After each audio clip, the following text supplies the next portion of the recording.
ইসলাম মহান আল্লাহর মনোনীত একমাত্র জীবন ব্যবস্থা। মানব জীবনের যত সুন্দর ও ভালো বিষয় রয়েছে, ইসলাম সেগুলোর লালন করে, প্রচার করে এবং শিক্ষা দেয়। আর যত অন্যায় ও খারাপ বিষয় রয়েছে, ইসলাম তা প্রত্যাখ্যান করে, নিষেধ করে এবং নিরুৎসাহিত করে। মানব জীবনের প্রতিটি ক্ষেত্রে সাম্য এবং ইনসাফ অতি গুরুত্বপূর্ণ ও অপরিহার্য বিষয়। সমাজের ভারসাম্য ঠিক রাখতে এবং সুখী সুন্দর সমাজ গড়তে সাম্য ও ইনসাফ প্রতিষ্ঠার বিকল্প নেই। ইসলাম সেই সাম্য ও ন্যায়পরায়ণতার কথা বলে। ইসলামে অন্যায়, অবিচার ও বৈষম্যের কোনো স্থান নেই। মহান আল্লাহ পবিত্র কোরআনে ইরশাদ করেন, বিসমিল্লাহির রহমানির রহিম, ইন্নাল্লাহা ইয়া'মুরু বিল আদলি ওয়াল ইহসানি ওয়া ইতা'i যিল কুরবা ওয়া ইয়ানহা আনিল ফাহশা'i ওয়াল মুনকারি ওয়াল বাগই ইয়া'iযুকুম লা'আল্লাকুম তাযাক্কারুন। অর্থ, নিশ্চয়ই আল্লাহ ন্যায়পরায়ণতা, সদাচরণ ও নিকটাত্মীয়দের দান করতে আদেশ দেন এবং তিনি অশ্লীলতা, অন্যায় ও অবাধ্যতা হতে নিষেধ করেন। অন্য আয়াতে তিনি ইরশাদ করেন, বিসমিল্লাহির রহমানির রহিম, ইন্নাল্লাহা ইয়া'মুরুকুম আন তু'আদ্দুল আমানাতি ইলা আহলিহা وَإِذَا حَكَمْتُمْ بَيْنَ النَّاسِ أَن تَحْكُمُوا بِالْعَدْلِ إِنَّ اللَّهَ نِعِمَّا يَعِظُكُم بِهِ إِنَّ اللَّهَ كَانَ سَمِيعًا بَصِيرًا। নিশ্চয় আল্লাহ তোমাদেরকে নির্দেশ দিচ্ছেন আমানত তার হকদারকে ফিরিয়ে দিতে। তোমরা যখন মানুষের মধ্যে বিচার কার্য পরিচালনা করবে, তখন ন্যায়পরায়ণতার সাথে বিচার করবে। আল্লাহ তোমাদেরকে যে উপদেশ দেন তা কত উৎকৃষ্ট। নিশ্চয় আল্লাহ সর্বশ্রোতা ও সর্বদ্রষ্টা।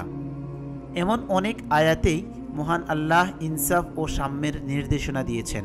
এর থেকে এটাই প্রতীয়মান হয় যে ইসলাম জাতি, বর্ণ বা অর্থনৈতিক অবস্থার ভিত্তিতে কোনো ধরনের বৈষম্যের অনুমতি দেয় না। মানবতার নবী হযরত মুহাম্মদ সাল্লাল্লাহু আলাইহি ওয়াসাল্লামও অনেক হাদিসে ইনসাফ ও সাম্যের ব্যাপারে তাগিদ দিয়েছেন। তিনি ইরশাদ করেছেন, জুলুম কিয়ামতের দিন ভীষণ অন্ধকার হয়ে দেখা দেবে।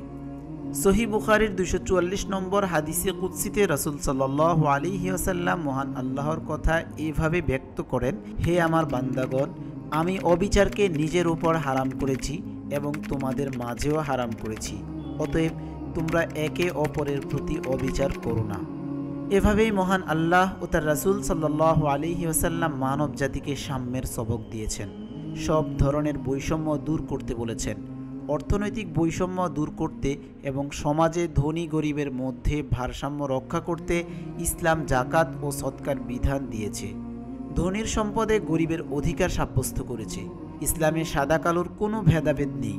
হযরত বেলাল রাদিয়াল্লাহু আনহু সহ অনেক কালো বর্ণের মানুষকে নেতৃত্ব ও সম্মানের আসনে অধিষ্ঠিত করেছে ইসলাম। মনিবৃত্তের ভেদাভেদ দূর করতে বিদায় হজের ভাষণে রাসূল সাল্লাল্লাহু আলাইহি ওয়াসাল্লাম ঘোষণা করেন, তোমরা যা খাবে তোমাদের গোলামদেরও তা খাওয়াবে, যা পরবে তাদেরও তা পরাবে। ইসলাম দাস প্রথার প্রতি নিরুৎসাহিত করে দাসমুক্ত করাকে অনেক সওয়াব ও পুণ্যের কাজ বলে ঘোষণা করেছে। যে পৃথিবীতে নারী জাতিকে মনে করা হতো কেবল ভোগ বিলাসের পাত্র, তাদের ছিল না কোনো সামাজিক মর্যাদা, ইসলাম সেই নারী জাতিকে রানীর আসনে বসিয়েছে। জীবনের প্রতিটি ক্ষেত্রে তাদের অধিকার সুপ্রতিষ্ঠিত করেছে।